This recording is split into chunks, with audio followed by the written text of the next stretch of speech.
Para saudara dan saudari yang Tuhan cintai, selamat pagi dan selamat bertemu lagi dalam renungan harian dari Paroki Santo Petrus dan Paulus Hargapura, edisi hari Sabtu, tanggal 18 September 2021, dalam masa biasa yang ke-24.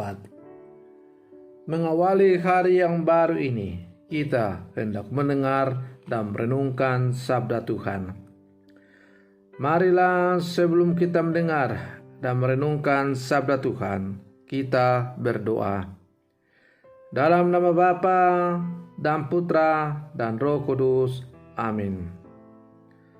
Allah Bapa, sumber segala kehidupan, berkenanlah membantu kami agar dapat berpegang teguh pada Putramu, melaksanakan sabdanya dan mewujudkan kedamaian-Mu.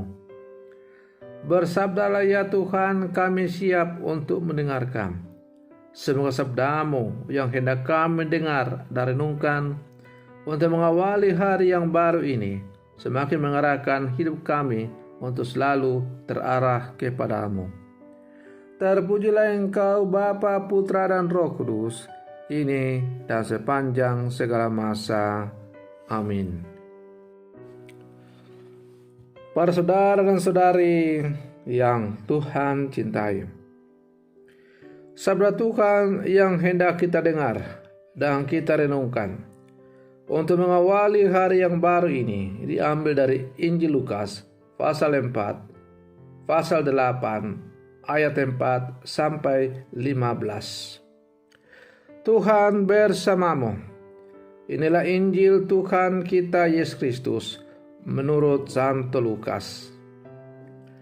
Banyak orang berbondong-bondong datang dari kota-kota sekitar kepada Yesus. Maka Yesus berkata dalam suatu perumpamaan, adalah seorang penabur keluar untuk menaburkan benihnya.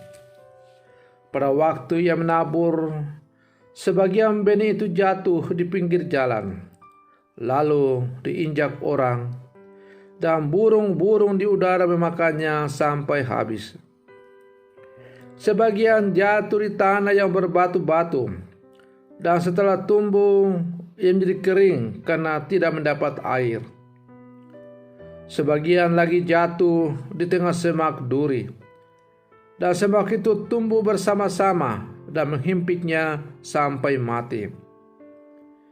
Dan sebagian jatuh di tanah yang baik, dan setelah tumbuh berbuah 100 kali lipat. Setelah berkata demikian, Yesus berseru, siapa mempunyai telinga untuk mendengar, hendaklah ia mendengar.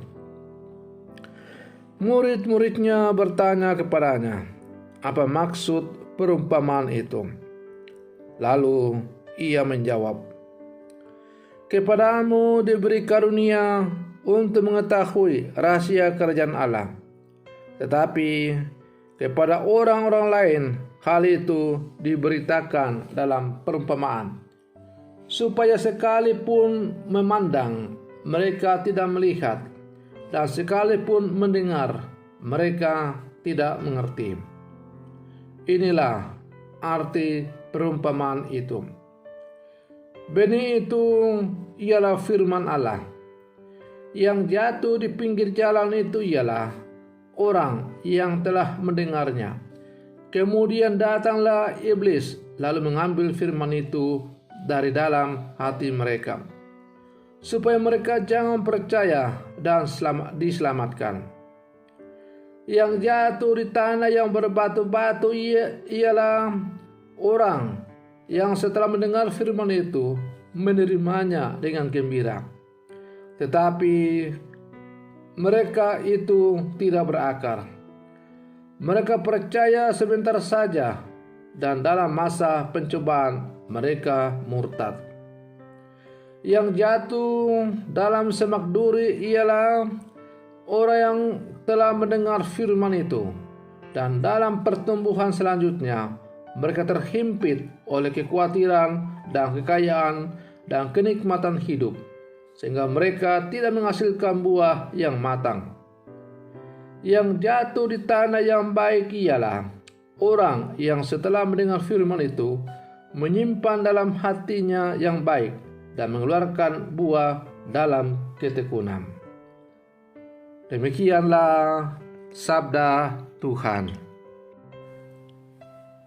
Para saudara dan saudari yang Tuhan cintai, hari ini melalui sabda Tuhan yang baru saja kita dengar, Yesus mengajar dengan perumpamaan tentang seorang penabur, di mana benih yang ditaburkan menggambarkan firman Tuhan atau sabda Tuhan, dan tanah menggambarkan hati kita, kehidupan kita atau diri kita sebagai orang-orang yang percaya kepadanya. Tentu sebagaimana dalam dunia pertanian, kalau kita menanamkan benih, maka kita berharap bahwa benih itu pada akhirnya tumbuh dan menghasilkan buah yang berlimpah. Maka demikian pula lah tentu diharapkan bahwa firman Tuhan atau sabda Tuhan yang telah ditabur dalam diri kita, di dalam hati kita, kiranya bertumbuh dengan subur dan pada akhirnya menghasilkan buah-buah dalam kehidupan kita. Tentu kita semua ingin menjadi tanah yang subur, sehingga firman Tuhan itu dapat hidup, tumbuh berkembang, dan menghasilkan buah.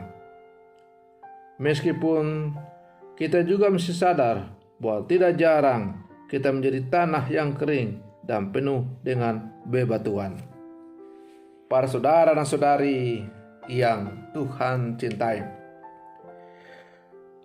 bagaimana agar kita bisa menjadi tanah yang subur? Atau bagaimana supaya diri kita, hati kita, kehidupan kita menjadi lahan yang subur, tanah yang penuh dengan humus, sehingga benih sabda Allah yang ditaburkan itu bisa bertumbuh dengan subur dan pada akhirnya menghasilkan buah yang berlimpah. Tentu kita diajak untuk mendengarkan, meresapkan, dan melaksanakan firman Tuhan itu dalam kehidupan sehari-hari. Sabda Tuhan yang kita dengar tidak cukup untuk kita dengar, tetapi sabda Tuhan yang telah kita dengar itu hendaklah kita renungkan atau kita resapkan, dan setelah kita resapkan maka kita laksanakan dalam kehidupan yang konkret. Firman Tuhan itu hidup dalam perkataan dan tindakan kita saat kita di rumah, saat kita di tempat kerja, di gereja, di lingkungan, dan di tengah-tengah masyarakat di mana kita hidup. Tentu dalam menjalankan firman Tuhan itu, kita akan menghadapi godaan, tantangan, kesulitan, cibiran, dan dijauhi oleh banyak orang. Seperti kata-kata Yesus sendiri, bahwa dunia akan benci kamu karena namaku. Tapi barang siapa yang bertahan sampai pada kesudahannya akan memperoleh kehidupan yang kekal. Para saudara dan saudari yang Tuhan cintai, memang menjadi lahan yang subur bagi bertumbuh kembangnya benih kerajaan Allah bukanlah perkara yang gampang. Dibutuhkan perjuangan serta pengorbanan dari kita sebagai orang-orang percaya, supaya kita sungguh-sungguh menjadi tempat yang subur bagi bertumbuh kembangnya benih-benih kerajaan Allah itu, yang pada akhirnya benih kerajaan Allah itu pada akhirnya menghasilkan buah-buah berlimpah dalam seluruh kehidupan kita. Para saudara dan saudari yang Tuhan cintai, dalam menghadapi berbagai tantangan-tantangan hidup yang kita hadapi sebagai orang-orang percaya, kita harus tetap bertahan Karena dalam kondisi seperti itulah kesetiaan, komitmen dan konsistensi kita sebagai anak-anak Allah diuji dan kita harus lulus. Justru dalam tantangan-tantangan hidup itulah sebenarnya menjadi lahan yang subur bagi kita untuk terus berdiri kokoh atas dasar sabda Tuhan, supaya benih sabda Tuhan itu pada akhirnya menghasilkan buah yang berlimpah dalam kehidupan. Para saudara dan saudari yang Tuhan cintai, mari kita jadikan diri kita, hidup kita, keluarga kita, kompas kita, paroki kita, seluruh kehidupan kita sebagai lahan yang subur bagi bertumbuh kembangnya benih-benih Injil Kerajaan Allah. Semoga benih-benih Injil Kerajaan Allah yang kita tabur dalam kehidupan kita masing-masing, lewat tugas dan panggilan kita masing-masing, dalam keluarga, dalam kompas, dalam paroki, dalam kehidupan kita, menghasilkan buah-buah yang berlimpah. Semoga demikian. Selamat pagi, Tuhan Yesus memberkati.